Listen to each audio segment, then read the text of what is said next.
Shalom, apa kabar saudara? Saya percaya bahwa keadaan kita semua dahsyat dan luar biasa karena kita memiliki Tuhan yang dahsyat.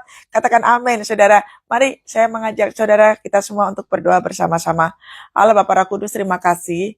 Kami mengucap syukur kepadamu Tuhan. Kami boleh menyambut pagi hari ini dengan ucapan syukur. Terima kasih Tuhan Yesus selalu baik bagi setiap kami. Kami boleh memasuki di minggu yang pertama ini Tuhan, di hari yang pertama ini, mengucap syukur buat kebaikan Tuhan dan anugerah Tuhan yang selalu baru bagi setiap kami. So, pagi hari ini kami mau duduk sebagai seorang murid.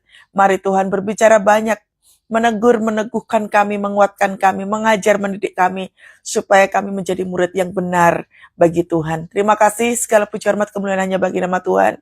Sembunyikan hawa-Mu di balik kuasa salib-Mu Bapa, covering Tuhan turun bagi kami semua di dalam nama Tuhan Yesus. Haleluya. Amin. Yes.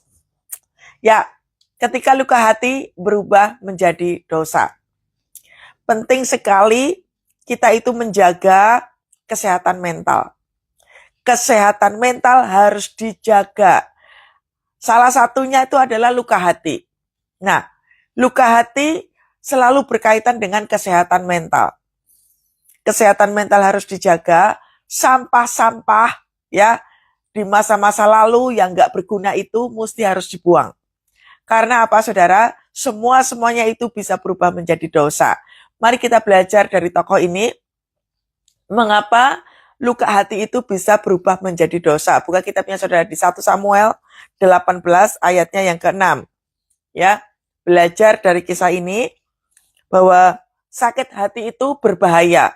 Luka hati itu berbahaya. Semua orang nggak bisa luput dari luka hati, sakit hati.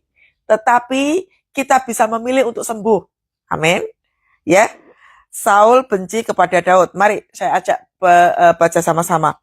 Tetapi pada waktu mereka pulang, ketika Daud kembali sesudah mengalahkan orang Filistin itu, keluarlah orang-orang perempuan dari segala kota Israel menyongsong Raja Saul sambil menyanyi dan menari-nari dengan memukul rebana, dengan bersukaria dan dengan membunyikan kerincing. Dan perempuan yang menari-nari itu bernyanyi berbalas-balasan katanya, Saul mengalahkan beribu-ribu musuh tetapi Daud berlaksa-laksa. Lalu bangkitlah amarah Saul dengan sangat dan perkataan itu menyebalkan hatinya sebab pikirnya, kepada Daud diperhitungkan kepada mereka berlaksa-laksa, tetapi kepadaku diperhitungkannya beribu-ribu. Akhirnya jabatan raja itu pun jatuh kepadanya. Nah ini, perhatikan. Karena Daud bisa mengalahkan Goliat. Di situ dikatakan apa? Daud menang berlaksa-laksa. Laksa sama ribu lebih banyak mana? Laksa, ya. Di situ pokok persoalannya adalah Daud bisa mengalahkan bangsa Filistin jauh lebih banyak jumlahnya. Maka timbul apa saudara di ayat yang ke-8? Lalu bangkitlah amarah Saul. Ini garis bawahi. Bangkitlah amarah Saul. Penyebabnya apa? Jumlah kekayaan. Jumlah kekalahan. Perkataan itu apa? Menyebalkan hatinya. Nah, kenapa orang itu bisa marah? Marah bisa karena iri hati. Marah bisa karena terluka, dilukai. Marah bisa karena apa, saudara? Karena disakiti. Karena merasa kalah, banyak sekali. Nah, di situ dikatakan bangkitlah amarah Saul dengan sangat. Jadi hati-hati. Semua berawal dari amarah. Dari satu amarah, kemudian timbul yang namanya dengan sangat.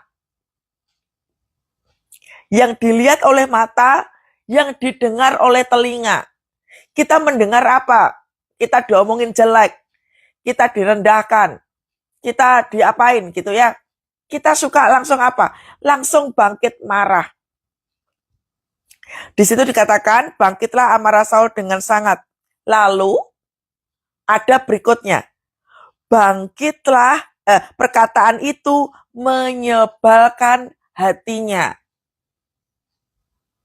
Semua berawal dari apa toh? Kemarahan. Saul tipe-tipe orang yang tidak suka mendengar perintah Tuhan. Tidak pernah mau mendengar perintahnya Samuel. Dia keras kepala. Makanya tipe-tipe yang orang-orang keras kepala seperti ini gak mau kalah. Dia bangkit amarahnya, lalu perkataannya menyebalkan hatinya. Coba koreksi diri, ketika kita lagi marah, ketika kita lagi terluka terhadap perkataan orang, ketika kita sudah mulai kesenggol dikit ya, kalau dunia mengatakan senggol bacok, ya, itu kan pernyataan kasar gitu kan ya, nyenggol dikit aja berarti kau lagi sensitif, nggak mau disenggol, kalau kesenggol tak bacok, itu ajaran dunia. Makanya apa bedanya sama si Saul ini? Bangkitlah amarah Saul dengan sangat, lalu menyebalkan hatinya. Dari hati timbul pikiran. Coba perhatikan. Kepada Daud diperhitungkan mereka berlaksa-laksa. Nah ini iri hati muncul. Kepada Daud diperhitungkan mereka berlaksa-laksa, tetapi kepadaku diperhitungkan beribu-ribu.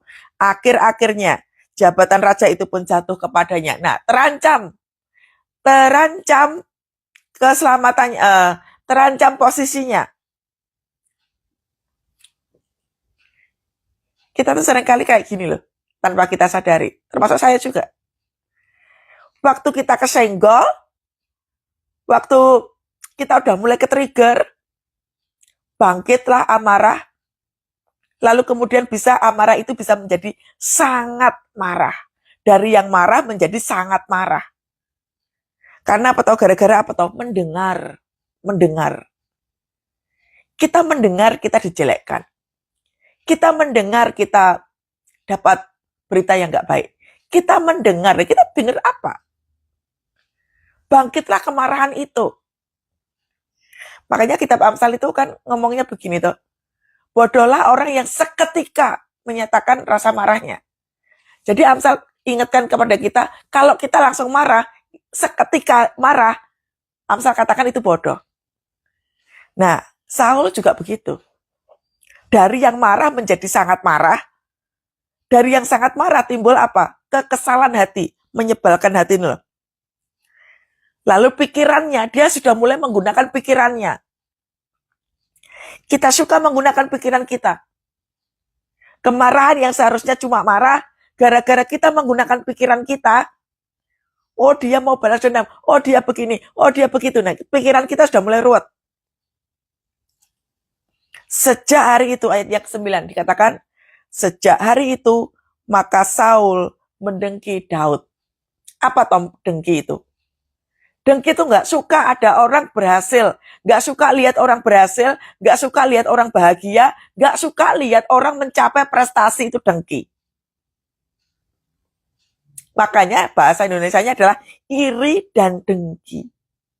Gak cuma iri karena pencapaian seseorang, tetapi dengki, gak suka melihat ada keberhasilan seseorang. Itu dengki. Kan? Dari satu kemarahan menjadi sangat marah, kemudian timbul menyebalkan hati. Ketika hatinya udah mulai grundel, timbul di dalam pikiran. Mulai negative thinking. Mulai pikiran-pikirannya jelek. Lalu terganggu terhadap apa? Pendengaran. Yang didengar begini, yang didengar seperti itu. Dari hati masuk ke pikiran, timbul yang namanya dengki. Ketika hatinya sudah penuh dengan sampah, pikirannya dipenuhi dengan berbagai macam rencana, maka apa yang terjadi? Ayat yang ke-9, 10. Keesokan harinya, lihat, gak lama, keesokan harinya, roh jahat yang daripada Allah itu berkuasa atas Saul. Itulah kenapa firman Tuhan dikatakan bahwa Janganlah amarahmu itu sampai kau tunggu matahari terbenam, engkau marahnya nggak selesai-selesai. Hati-hati. Marah boleh, tetapi marah-marah itu menyebabkan orang timbul melakukan dosa. Ini loh maksudnya. Keesokan harinya, berarti nggak lama. Dari luka hati, kekesalan hati, timbul pikiran-pikiran negatif, nggak lama maka iblis akan berkuasa. Di sini. Keesokan harinya, roh jahat yang ada pada Allah itu berkuasa atas Saul. Kita kalau lagi diomongin jelek, kita suka ngomongin jelek balik kan? Ngomongin ke teman-temannya, aku dikatain jelek. Aku begini. Nah, kita cari orang. Kita berusaha mengumpulkan massa untuk membenarkan diri kita. Kita selalu berpikir bahwa musuh saya adalah musuh kalian. Ini loh tak kasih tahu bahwa si A ini nih kayak begini, dibumbuin ini kalimat-kalimatnya. Makanya tadi toh dari marah, dari bangkit amarah, timbullah marah yang sangat, kemudian marah dan yang sangat itu timbul kekesalan hati, lalu masuk ke dalam pikiran. Nah itu. Orang terluka cenderung bikin luka yang baru. Dia cerita ke orang-orang. Gosipin sana, gosipin sini. Dia ingin balas dendam terhadap orang yang menyakiti hatinya dengan menceritakannya kepada orang lain. Harapannya orang lain akan mendengar cerita kita. Itu perbuatan jahat, nih lihat. Keesokan harinya roh jahat yang ada pada Allah berkuasa atas Saul. Seringkali kita dikuasai oleh roh jahat oleh karena itu juga. Hati kita terluka oleh apa saja? Anda terluka oleh karena apa? Karena nggak tahan hati, nggak mau bisa bersabar, nggak mau bisa mengampuni. Akhirnya cerita kemana. Dengan harapan Anda bisa puas. Ya enggak? Nah ini. Makanya luka hati, hati-hati. Dari yang luka yang seharusnya kita sembuhkan, kita justru melakukan dosa. Yang tadinya kita udah bener nih, kita adalah korban, tapi jadi mental korban. Nah itu beda pengertian loh ya. Korban sama mental korban itu beda pemahamannya. Keesokan harinya roh jahat itu berkuasa atas Saul. Nah itu berbahaya. Roh jahat berkuasa atas orang-orang yang hatinya luka. Yang pertama, dari luka hati menjadi akar pahit. Orang-orang yang hatinya pahit, pasti perkataannya, cara berpikirnya, cara berperilakunya, pahit semua. Semua teman-temannya diceritain tentang kejelekan seseorang. Itu lagi diomongin, itu terus. Apakah tipe manusia seperti ini hatinya bisa pulih? Enggak, saudara. Semakin sering engkau menceritakan kepahitanmu, semakin melebar itu luka. Makanya kenapa akar pahit itu mesti dicabut. Akar itu mesti dicabut. Sebab jika tidak, akan berubah menjadi dosa. Berapa banyak suami istri KDRT? Anak yang jadi korban. KDRT, nggak ada namanya suami langsung mukul atau istri langsung mukul, itu nggak ada. Mereka punya sampah kehidupan masing-masing. Tidak ada orang memiliki label dia pemarah, dia temperamen, dia tukang pukul, itu label. Semua orang diciptakan Tuhan itu baik. Kenapa bisa ada KDRT? Kenapa bisa ada maki-makian? Karena hatinya luka. Perkataan-perkataan kasar yang kita temukan misalkan dalam pasangan kita atau anak-anak kita, tiba-tiba langsung ngomongnya kasar, kebun binatang semua. Itu adalah ekspresi yang timbul di dalam dirinya karena apa? Atau banyak luka, itu ekspresi. Nggak sadar. Yang diucapkan itu adalah, yaitu tadi, sebuah kemarahan. Termasuk tulisan-tulisan di postingan itu. Yang diposting apa? Misalkan yang diposting adalah kekecewaan terhadap orang tua. Ya udah, berarti hatinya memang terluka terhadap orang tua. Yang diposting adalah jelek-jelekin gereja. Wah, hamba Tuhannya yang dijelekin. Pelayanan itu kayak begini dan kayak begitu. Dia sedang apa? Dia sedang menceritakan kekecewaan hatinya lewat postingan. Apakah itu bisa menularkan? Tentu. Spirit kemarahan, spirit kebencian bisa menularkan kepada yang lainnya. Saya sering sekali membaca postingan-postingan orang-orang yang terluka, lalu dikomenin pada orang-orang yang relate. Saya tidak mau mengampuni orang tua. Nah, lalu di situ ada komenan. Yang tahu-tahu aja nih, ya nanti kita dibilang anak durhaka. Padahal kita itu sangat dilukai oleh orang tua. Nah, postingannya adalah postingan kebencian terhadap orang tua. Lalu kemudian apa? Mereka-mereka yang komen, yang punya masalah yang sama, yang relate, akan komen di situ. Iya, saya juga begini. Iya, saya juga begitu. Nah, itu artinya apa? Iblis berusaha menguasai orang-orang yang luka-luka ini, ngumpul jadi satu. Itu spirit kebenciannya ngumpul di situ. Nah, orang yang baca, pada waktu hatinya terluka, akan ke-trigger. Oh, gambaran orang tua tuh kayak begini. Oh, gambaran gereja tuh kayak begini. Oh, gambaran seorang ayah tuh kayak begini. Nah, itu penyebabnya karena apa? Akarnya nggak kecabut. Makanya dia mau baca apa saja, mau baca postingan, mau mendengar mau mendengar berita, baca artikel atau apa saja, ke-trigger. Tiba-tiba menjadi luka, tiba-tiba menjadi ngomongnya kasar. Kenapa anak tiba-tiba ngomongnya kasar? Tiba-tiba ngeblok, di-blok WA bapak ibunya, di-blok media sosialnya dari orang tua, dari keluarga. Kenapa nggak mau diketahui keberadaannya, sembunyi-sembunyi? Nah, itu kan bisa dilihat. Kenapa anak bisa seperti itu? Ada luka di dalam hidupnya. Nah, luka itu menyebabkan ini, roh jahat berkuasa atas Saul. Sehingga, perhatiin, sehingga ia kerasukan di tengah-tengah rumah. Orang kalau kerasukan, kita tanpa sadar, sebenarnya kita tuh sering loh kerasukan.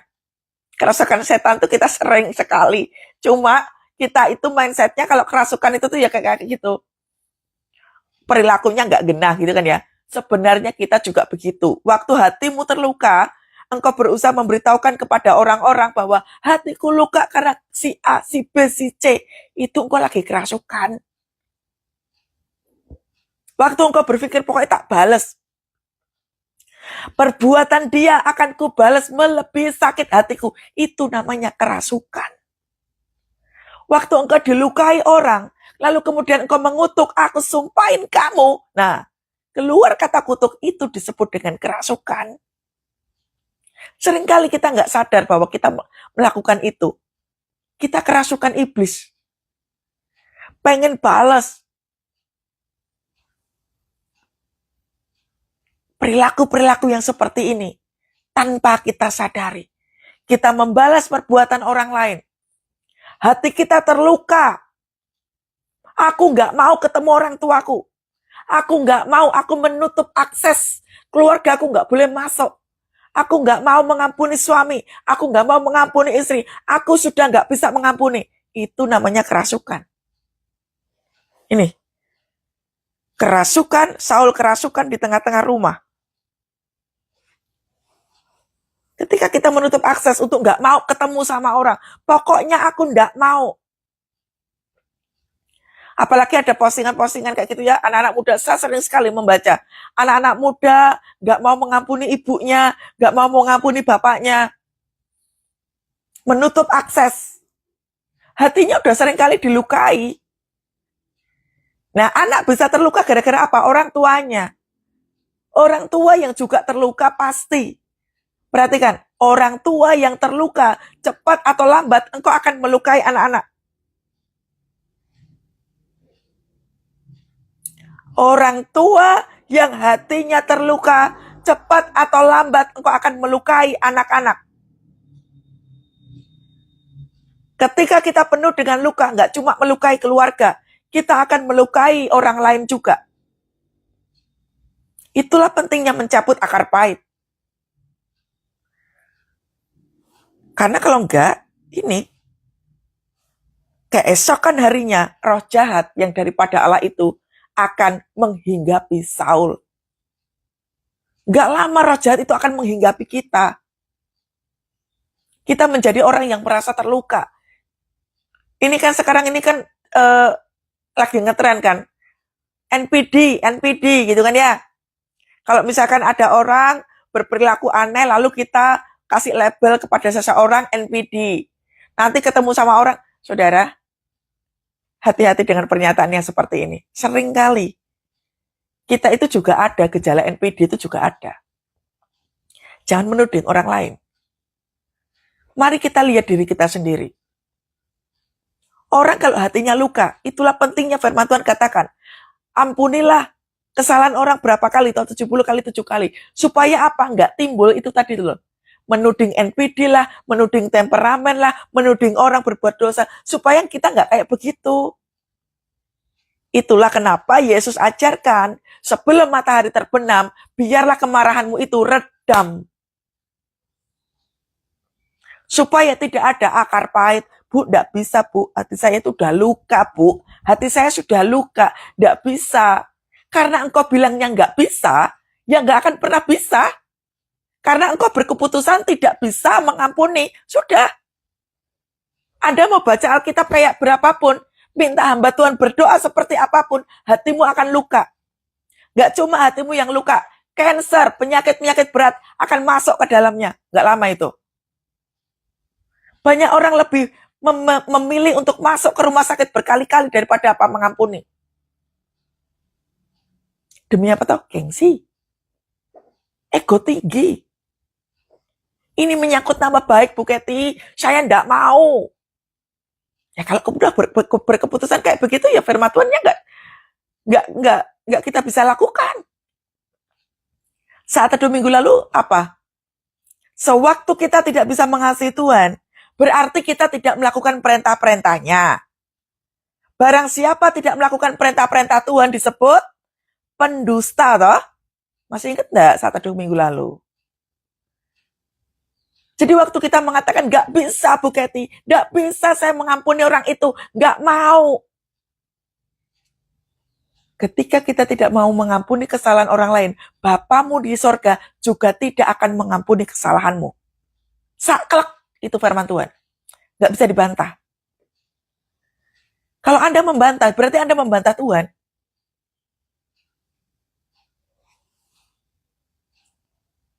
Mau apa? Menang-menangan. Saya sudah luka Bu dari kecil, iya. Pertanyaan saya, Anda mau simpan luka itu sampai mati? Sampai Anda dikubur, badanmu kurus kering, gak berbahagia gara-gara luka. Maukah punya kehidupan yang seperti itu? Persoalan apa yang gak bisa diselesaikan? Seringkali kita menggunakan ego kita. Ini Saul kan ego tinggi. Malu dia. Saul menjadi seperti ini hanya gara-gara kalah sama Daud. Padahal Daudnya ya enggak apa-apa. Makanya dikatakan begini, lihat ya. Begitu roh jahat itu berkuasa atas Saul, lalu kemudian apa? Sedang Daud main kecapi seperti sehari-hari, adapun Saul ada tombak di tangannya. Dari yang marah menjadi sangat marah, lalu timbul dalam pikiran, kemudian ada rencana-rencana jahat berikutnya. Karena roh jahat berkuasa atasnya. Tombak ada di tangan Saul. Seringkali kan kita gitu toh. Pengen membalas kejahatan orang lain dengan mulut kita. Tak sumpahin orang itu miskin. Tak sumpahin orang itu gak berbahagia. Itu tombak. Membunuh kehidupan orang. Aku tidak akan pernah mau mengampuni dia. Itu tombak. Membunuh seseorang. Waktu kita ngomongin jelek orang dari sana ke sini, diomongin jelek terus-terus, engkau sedang membawa tombak. Bersiap untuk membunuh seseorang. Ini artinya. Saul melemparkan tombak itu karena pikirnya, baiklah aku menancapkan Daud ke dinding. Berarti no. Berubah jadi jahat. Dari yang apa tadi itu? Gara-gara jumlah doang. Seringkali kita luka hanya sesuatu hal yang sifatnya ringan sebenarnya. Yang kita dikasih kuasa oleh Tuhan untuk bisa mengatasi hati kita. Kita lebih mementingkan ego kita. Padahal kita diberi kuasa oleh Tuhan. Ketika hatimu luka, engkau nggak selesaikan saat itu juga. Tiap hari padahal hidup berjalan terus. Engkau ketemu tiap-tiap orang, ya, tiap-tiap orang ketemu banyak orang.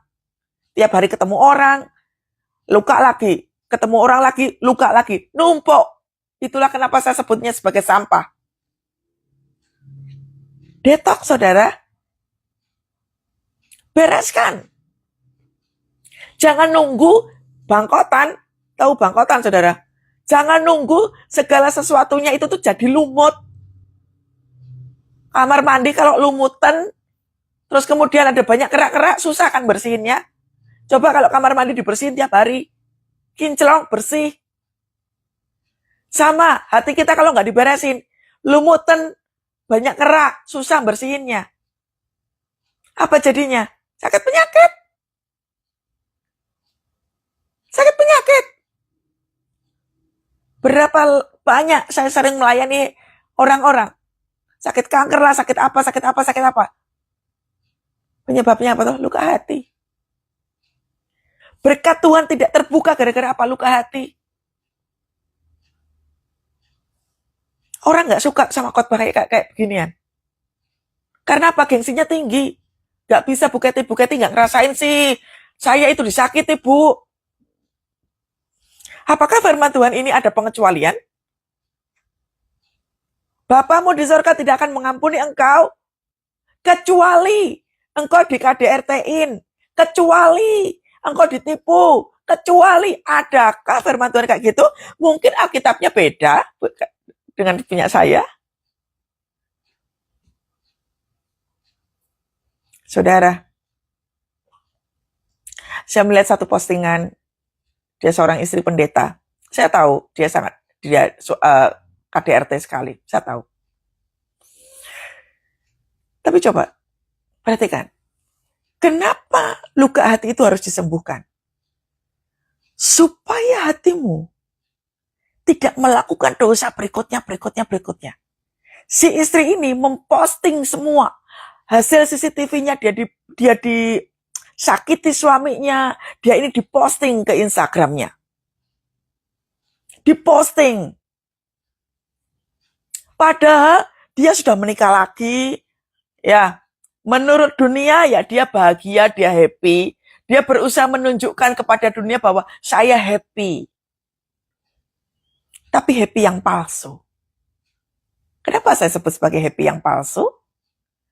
Kamu nggak menikmati berkat Tuhan. Kamu berusaha mengumpulkan semua video-video, lalu kau postingin, hampir tiap hari dipostingin. Bahkan dia buka podcast, dia cerita ke sana, ke sini. Seolah-olah bahwa dia adalah seorang wanita yang kuat. No.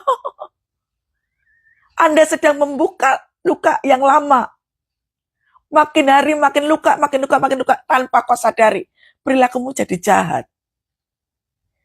Yang seharusnya engkau berdoa untuk keselamatan engkau punya suami, engkau menikah lagi, dan kau terus kau kata-katain itu, suami.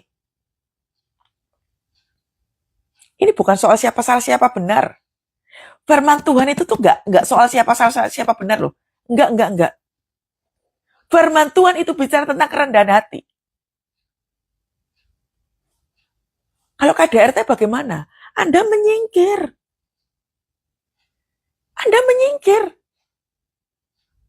Setiap pernikahan yang sudah dikuduskan oleh Tuhan, namanya ada judulnya pernikahan yang kudus. Mau kondisinya seperti apapun, itu pernikahan kudus dari awal udah diberkati sama Tuhan. Lalu kenapa tiba-tiba kita berpikir bahwa dia nggak cocok? Saya nggak cocok dengan ini. Saya bercerai, itu pilihan, saudara. Menikah itu pilihan, bercerai itu juga pilihan. Tapi hati-hati. Kalau seperti ayat yang ke-11 itu, Saul melemparkan tombak itu karena pikirnya, baiklah aku menancapkan Daud ke dinding. Ini udah diubun-ubun. Hati-hati ketika hatimu luka sampai diubun-ubun. Sini. Maka pasti timbul yang namanya kejahatan. Nggak mau. menerima firman Tuhan ini? Gak bakalan, Bu, saya mengampuni. Konsekuensinya Bapamu di surga juga gak mengampuni. Yang kedua, konsekuensinya berkat Tuhan juga gak ngalir. Yang ketiga, timbul sakit penyakit. Selalu ada konsekuensi ketika kita tidak mau mengampuni. Dan jemaat Tuhan gak suka khotbah yang seperti ini. Orang yang sakit hati itu seperti apa tuh? Iblis itu sakit hati, saudara. Iblis sakit hati karena gak diterima. Makanya iblis suka sekali kepada jemaat yang apa toh luka. Iblis itu juga luka hati. Makanya berusaha untuk apa? Untuk mengganggu kita supaya memiliki hati yang sama. Udahlah, kutukin aja. Banyak orang happy banget. Hati-hati ya, perkataan saya itu tuh malati. Nih aku ngomong kayak begini terjadi. Banyak orang bangga terhadap ucapan itu. Padahal itu tuh ucapan setan loh. Harusnya kau cabut itu perkataan. Tak sumpahin bodoh, tak sumpahin ini. Nah, suatu kali saya pernah melayani baru 2 minggu bulan kemarin, saudara ya. Saya melayani seorang anak perempuan. Anak perempuan ini nih dia diperkosa oleh bapaknya. Kenapa bapaknya itu memperkosa?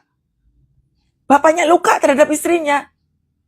Dia membalaskan dendam kepada istrinya itu kepada anak. Bapaknya itu memperkosa anaknya di depan ibunya. Nah, ini loh yang diwanti-wanti. Perbuatan jahat ini yang diwanti-wanti nih. Seperti tadi yang saya bilang, ketika orang tua yang terluka, engkau cepat atau lambat pasti melukai anak. Kalau anakmu terluka, engkau pakai obat apa? Banyak orang tua itu nggak mau peduli isi hati anak. Banyak para orang tua yang tidak peduli kondisi mental anak. Saya sebagai konselor, saudara, kalau ketemu sama anak-anak, usia-usia di bawah 30 tahun, itu ya apalagi usia-usia di bawah 20 tahun, susah loh menyembuhkan hati mereka itu.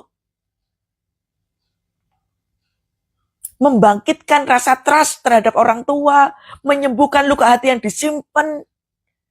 Nek anak muda masuk dalam dosa lesbian, engkau akan nyembuhin pakai apa? Kalau anak muda nggak mau, saya nggak mau punya ayah, saya nggak mau punya ibu. Kalau anak muda ngomong kayak begini, engkau mau sembuhin pakai apa? Saya mau tanya. Gara-gara perkataan kita yang nggak sepakat firman Tuhan itu tadi itu, nggak mungkin Bu Kety saya mau mengampuni, nggak mungkin.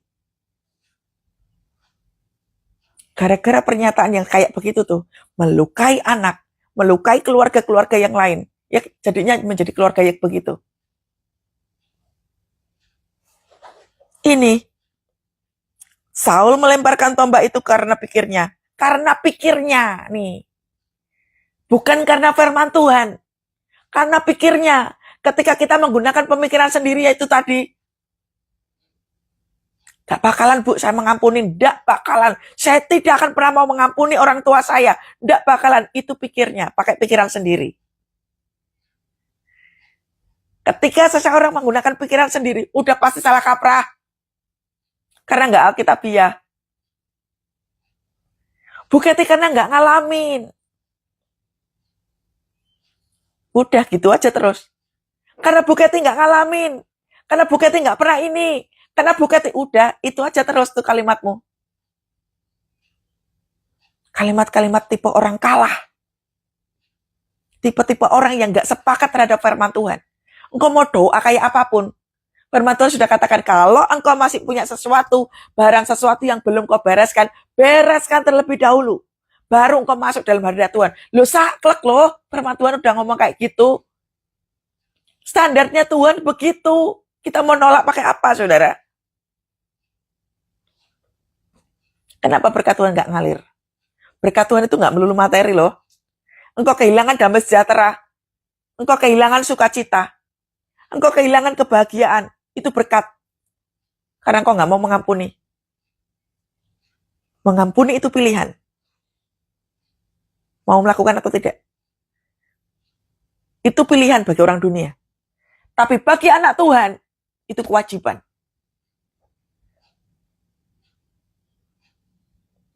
Saya pernah terluka, saudara.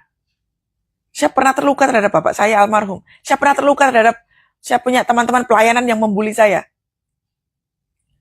Tapi begitu saya ngerti firman, uang saya sudah disembuhkan Tuhan kok.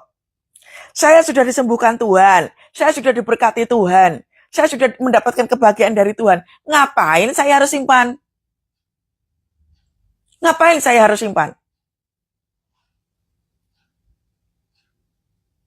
Untuk apa? Tuhan sudah menggantikan berkat kok.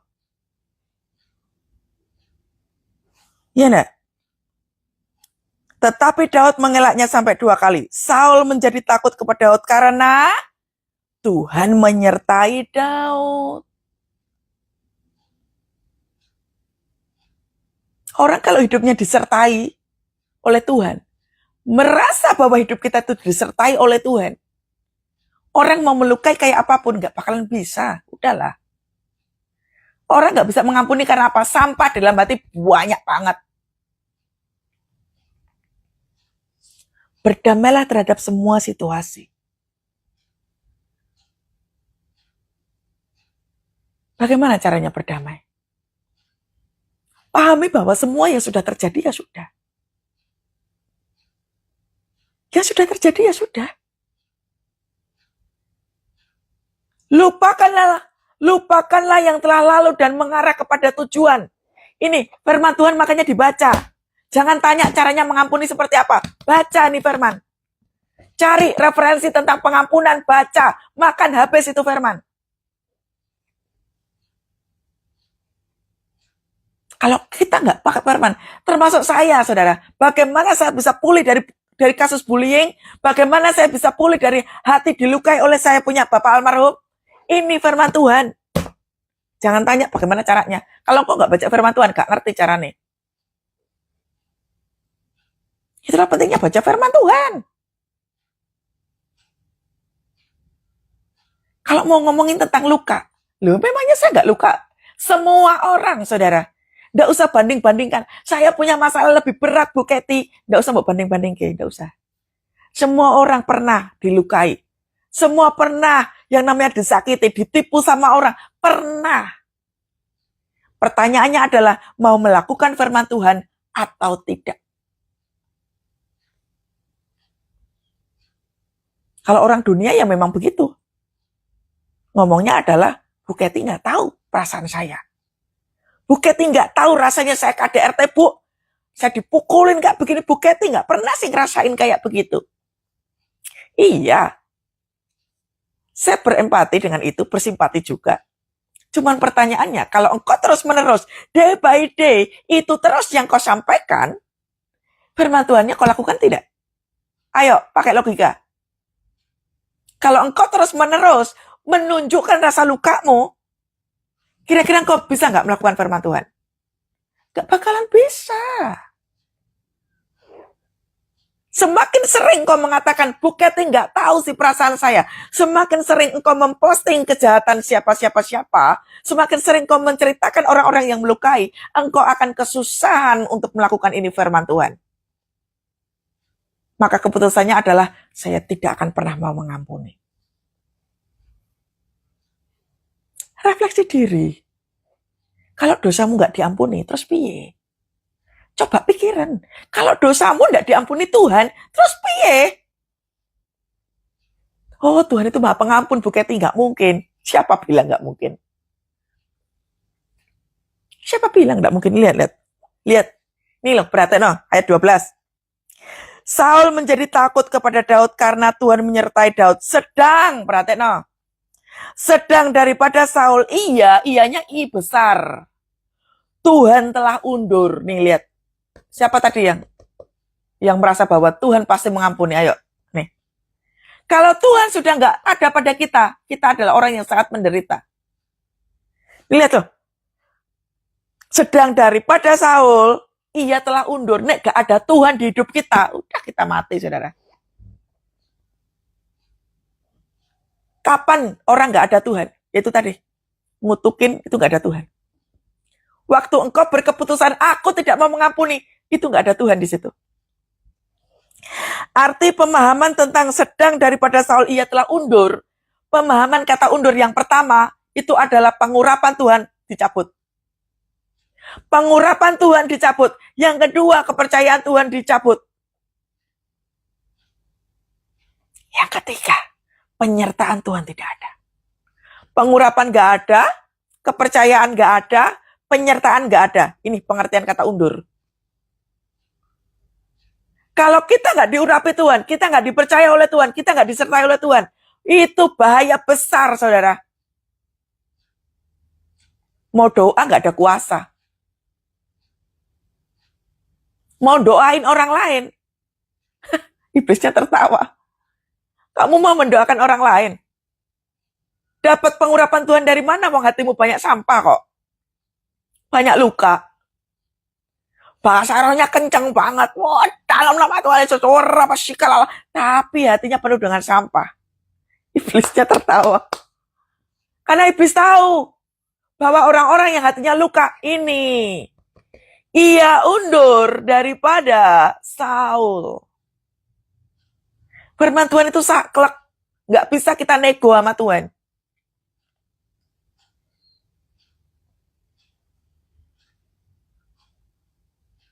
Suatu kali saya pernah, saudara, melayani gitu ya. Ada beberapa teman saya yang mendoakan gitu ya. Wah, jangan, dia sebutin, jangan simpan luka, jangan ini, jangan itu. Saya dari kejauhan itu, ya pasti orang itu nggak sembuh, hatimu banyak luka kok. Saya tahu betul bahwa pendoa itu banyak luka. Dia doain gini, setannya nggak keluar, saudara. Makin ngereok itu jemaatnya. Kenapa? Kok anak itu nggak bisa pulih? Ia undur dari Saul. Tadi itu loh, pengurapan, kepercayaan, penyertaan Tuhan tidak ada. Kita mau doain sampai mulut berbusa pun ya nggak bisa terjadi. Iblis itu juga tahu loh, saudara, kualitas. Iblis juga tahu, saudara, kualitas hati itu tahu. Memang dipikir iblis itu bodoh. Iblis gak bodoh. Iblis tahu. Saya berdoa, hatimu yang luka dipulihkan. Loh, hatimu aja luka kok. Engkau mendoakan orang, gimana? Beres dulu.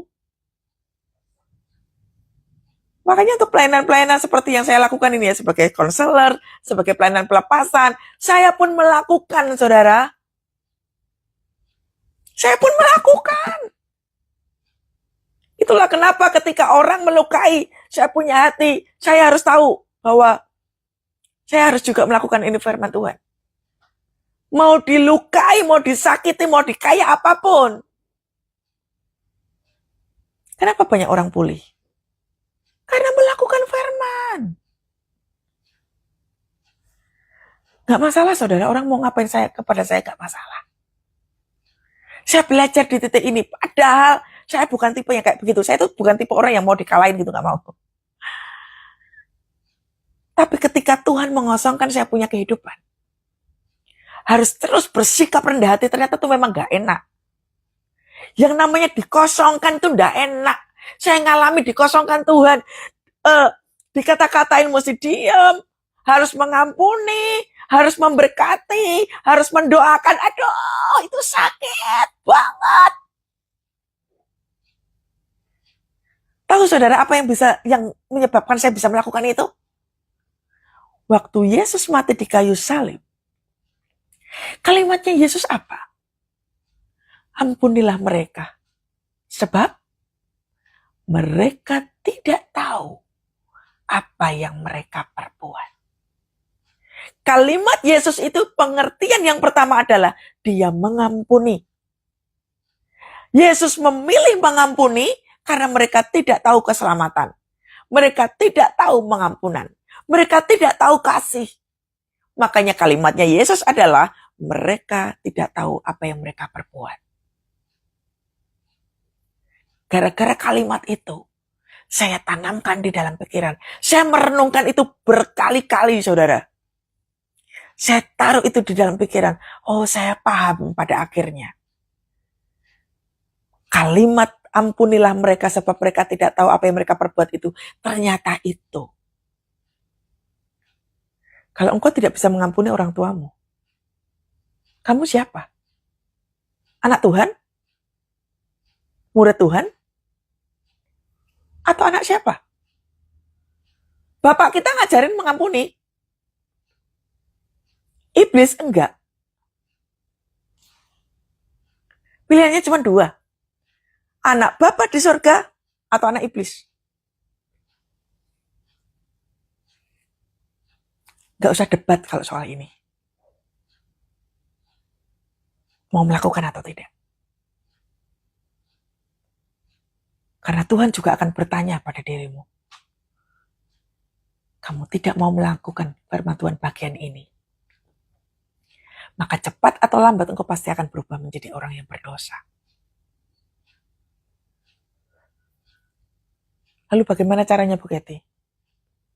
Rendah hati. Kita nggak mungkin bisa berdamai dengan masa lalu kalau kita nggak rendah hati. Karena orang-orang yang nggak rendah hati pasti akan terus mengingat-ingat luka itu, terus diingat-ingat. Luka hati. Rendah hati. Supaya ada berkat Tuhan itu. Damai sejahtera, sukacita, dan kebahagiaan. Tanamkan itu di dalam dirimu. Saya bukan tipe orang yang takut gak punya teman, gak punya saudara, gak punya apa-apa. Enggak, saya bukan tipe orang seperti itu. Karena saya paham betul kalimat Tuhan Yesus. Ampunilah mereka sebab mereka tidak tahu. Kenapa Daud? Daud itu tuh sampai, nanti baca sampai selesai ya saudara. Daud itu berdoa untuk Saul. Ya. Daud itu berdoa untuk Saul sampai dia benar-benar mengalami satu pemulihan. Saul dikuasai oleh si jahat, Daud nyembah Tuhan terus. Kalau tadi ada yang bertanya gimana caranya Bu Kety supaya bisa nyembah, ini loh makanya Alkitab bacanan. Daud bilangnya apa? Lihat ya ayat yang ke-10 lompat. Keesokan harinya roh jahat yang ada pada Allah itu berkuasa atas Saul sehingga ia kerasukan. Berarti waktu kita nggak bisa mengampuni itu ada roh jahat. Gimana caranya supaya kita bisa mengampuni? Perhatikan. Sedang Daud main kecapi. Apa arti main kecapi? Main kecapi bahasa Ibraninya itu adalah nigen. Nagan. Mengubah atmosfer. Pengertian yang pertama itu melepaskan ketenangan. Memperkatakan kesembuhan. Menghadirkan kuasa Allah. Itu main kecapi artinya. Nyembah Tuhan. Saya bisa sembuh dari skizofrenia karena apa? Nyembah Tuhan. Saya bisa sembuh dari bullying karena apa? Nyembah Tuhan. Jadi waktu disakiti, waktu diperlakukan nggak baik, waktu dikata-katain nggak baik, nyembah Tuhan. Nih, Daud bermain kecapi. Kira-kira Daud bisa nggak sebenarnya balas dendam ke Saul? Ya bisa. Filistin yang badannya besar tinggi itu aja dikalahkan segampang itu kok. Apalagi hanya untuk membalas Saul, gampang buat Daud. Tapi Daud tidak melakukan. Daud justru memilih apa? Main kecapi. Dia menjaga hatinya. Dia tahu integritas. Dia tahu sungguh bahwa dia bisa mengalahkan bangsa Filistin bukan karena kekuatannya, tapi melainkan karena kuasa Tuhan. Daud tidak mencuri kuasa Tuhan. Dia tidak ambil kredit sedikit pun dari semuanya itu. Jadi jangan tanya lagi, gimana caranya? Ini loh firman Tuhan jelas gini kok. Main kecapi, ubah atmosfer, lalu melepaskan ketenangan. Yang kemudian memperkatakan kesembuhan. Nyembah, gak ada yang lain saudara. Nyembah. Kalau sudah nyembah, Jangan diomong terus, itu luka hati, jangan omong terus. Ketika luka hati udah mulai keluar luka hati, nyembah Tuhan lagi. Sampai benar-benar hatimu melekat kepada Tuhan. Amin. Yang ikut live ini, jangan seperti pengajaran dunia. Gak bisa Bu Kety, saya tidak mau mengampuni. Ya sudah. Kalau engkau tidak bisa mengampuni 3 hal ini, tidak ada pengurapan, tidak ada kepercayaan, dan tidak ada penyertaan Tuhan. Anda tinggal pilih. Mau hidup seturut dengan perintah Tuhan, atau tidak sepakat dengan Tuhan. Bagi dunia, itu pilihan. Bagi anak Tuhan, itu kewajiban. Oke? Sudah, selesai. Pikirkan baik-baik. Ini firman Tuhan. Hidup terus berjalan. Tuhan akan menyertai kita sewaktu kita memberikan seluruh kehidupan kita kepada Tuhan. Mau dipimpin Tuhan atau dipimpin oleh pikiran sendiri. Kalau dipimpin oleh pikiran sendiri, engkau tahu hasilnya kayak begini.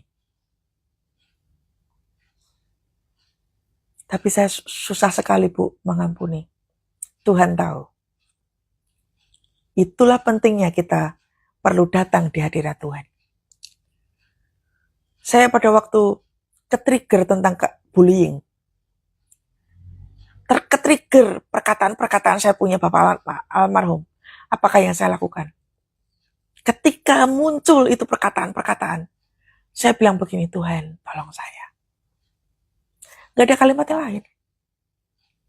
Begitu timbul dalam pikiran, luka itu, saya taruh tangan di dada, Tuhan tolong saya.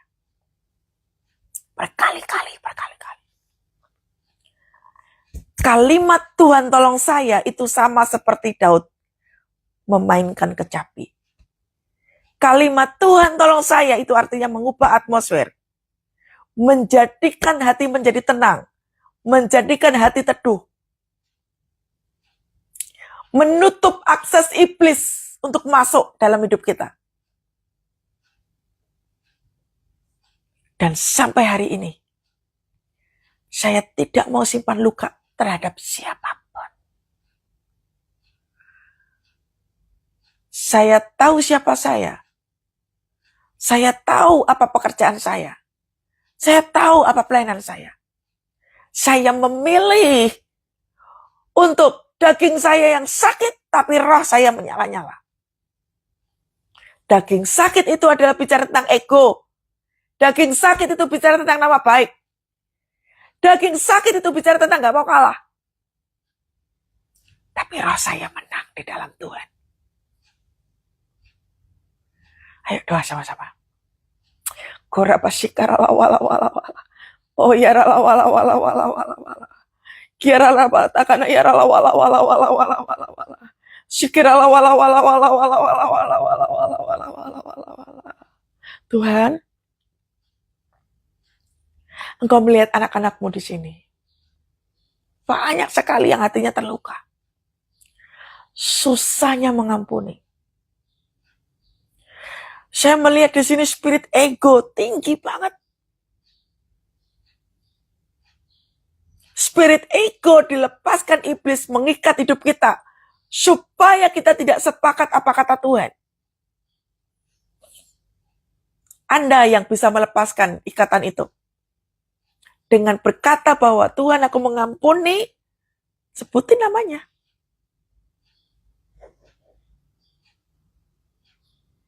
Saya melihat di sini ada yang kok dikata-katain kasar oleh suamimu. Saya tahu itu nggak enak sekali. Tapi suami adalah berkat Tuhan. Suami itu sudah dikuduskan oleh Tuhan. Sama seperti engkau dikuduskan oleh Tuhan. Putuskan pakai tanganmu sendiri. Belenggu ego itu. Tuhan aku mengampuni. Sebelum kau berubah jadi jahat, ampuni aja pakai ini. Ampuni. Ada lagi yang engkau ditipu habis-habisan. Duitmu habis banget ditipu. Tuhan akan buka berkat, tapi syaratnya kau ngampuni. Kau harus minta sama iblis yang mencuri uangmu itu. Tapi engkau bisa ambil uangmu itu ke iblis kalau engkau mengampuni, Tuhan mengurapi, Tuhan percaya kepadamu, Tuhan menyertaimu. Bukan pilihan. Kalau kita murid, kita melakukan apa kata Tuhan. Ini setiap kami ya Tuhan. Biarlah kami dimampukan untuk bisa memotong sendiri belenggu-belenggu kesakitan, belenggu-belenggu luka, akar pahit kami cabut pakai tangan kami Tuhan. Di dalam nama Tuhan Yesus, kuasa ilahi turun atas setiap kami pagi hari ini Bapak. Kami belajar mengampuni. Yesus memegangku dengan tangan kananmu. Yesus memberiku kemenangan. Yesus menolongku dengan tangan kananmu. Yesus memberiku kemenangan. Yesus memberiku kelepasan. Yesus memberiku kesembuhan. Saya melihat di sini engkau divonis kanker. Firman Tuhan pagi hari ini buatmu. Sembuh dari kanker itu bonus buat Tuhan. Tapi mengalami pemulihan hati itu berkat Tuhan yang dahsyat. So pagi hari ini putuskan yang terbaik. Bukan soal sembuhnya, tapi soal melakukan itu firman. Melakukan firman Tuhan itu jauh lebih baik. Sekalipun dagingmu merasa penuh dengan kesakitan, melakukan firman Tuhan itu jauh lebih baik.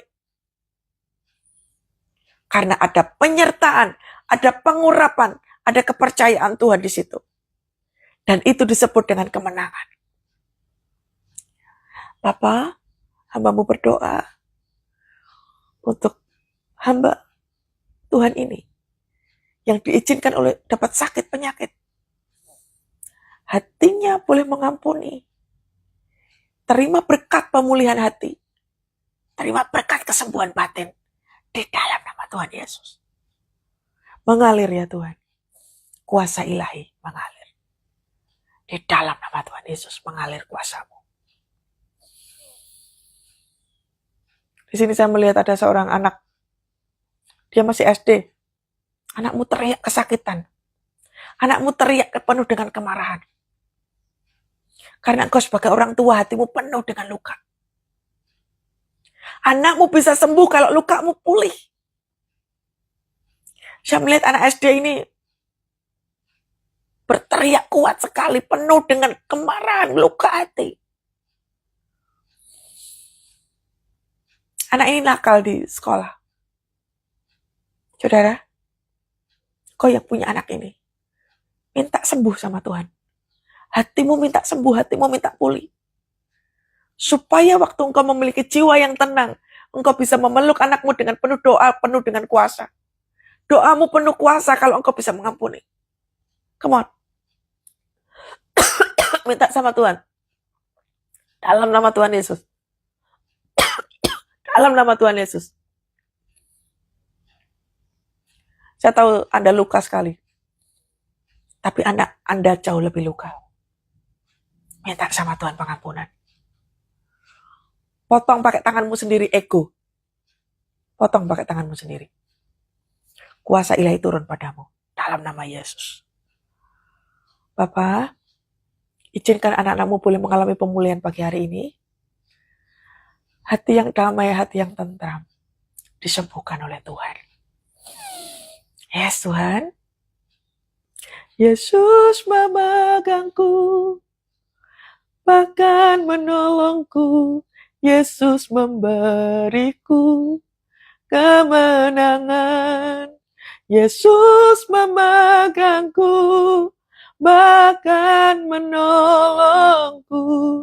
Yesus memberiku kemenangan. Ayo angkat tangan bersama-sama, Bapak. Ini setiap kami, supaya pengurapan pemulihan turun atas setiap hati.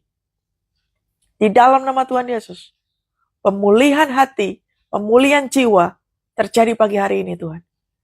Pengurapan Tuhan turun memenuhi setiap kami. Dalam nama Tuhan Yesus. Haleluya. Amin. Sudah praktek ya, saudara?